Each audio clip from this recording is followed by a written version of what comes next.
নমস্কার, বিবিসিপি ব্রজবাবুর ছোটদের পাঠশালায় সবাইকে স্বাগত জানিয়ে শুরু করছি আজকের ভিডিও।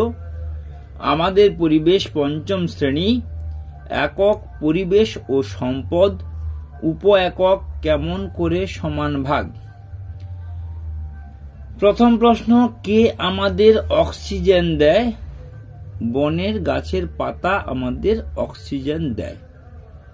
পরিমাণ মতো বৃষ্টি কে এনে দেয়? বন আর পাহাড় পরিমাণ মতো বৃষ্টি এনে দেয়। জল কিভাবে সমতলে যায়? পাহাড় থেকে জল গড়িয়ে সমতলে যায়। পরের প্রশ্ন, গরমকালে চাষের জন্য কি কি প্রয়োজন? নদী এবং বৃষ্টি। চারের দাগের প্রশ্নটা এখানে, এই যে নদী গরমকালে চাষের জন্য, এইটা ব্যাপারটা দিয়ে প্রশ্নটা তৈরি করা হয়েছে। পাঁচের দাগে, কিছু সম্পদের নাম বলো যা প্রকৃতি থেকে পাওয়া যায়। এই যে কি কি না, বনের সম্পদ, কয়লা সম্পদ, খনিজ তেল, এইসব জিনিসগুলি পাওয়া যায়।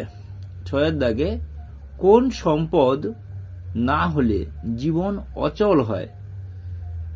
মানে সোনা দানা না থাকলেও চলবে, পোশাক পরিচ্ছদ না থাকলেও চলবে, কিন্তু জলসম্পদ এবং খাদ্য এইগুলো না হলে অচল হয়ে যাবে। তাই মানুষের কি করা উচিত? জলকে সংরক্ষণ করে রাখা উচিত, অপচয় করা উচিত নয়, এবং বনভূমি বেশি করে লাগানো উচিত। আচ্ছা, এরপর আমাদের এখান থেকে আর বিশেষ কিছু প্রশ্ন নেই। তোমার এলাকায় কি সম্পদ পাওয়া যায়? আমাদের এই এলাকাতে মূলত মৎস্য সম্পদ পাওয়া যায়। এই সম্পদ কোথা থেকে আছে? না, মাঠে উৎপন্ন করা হয়, চাষ করা হয়। তোমার এলাকায় কি কি পাওয়া যায় না?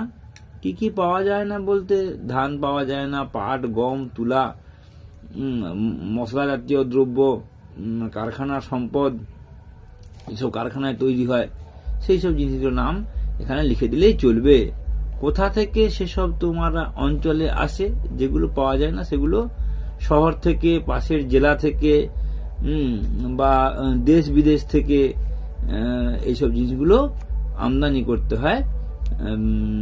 এইভাবে উত্তরটি বলে দিলেই চলবে। আজকের মতো আলোচনা শেষ করব। সবাই ভালো থাকবেন। নমস্কার, ধন্যবাদ।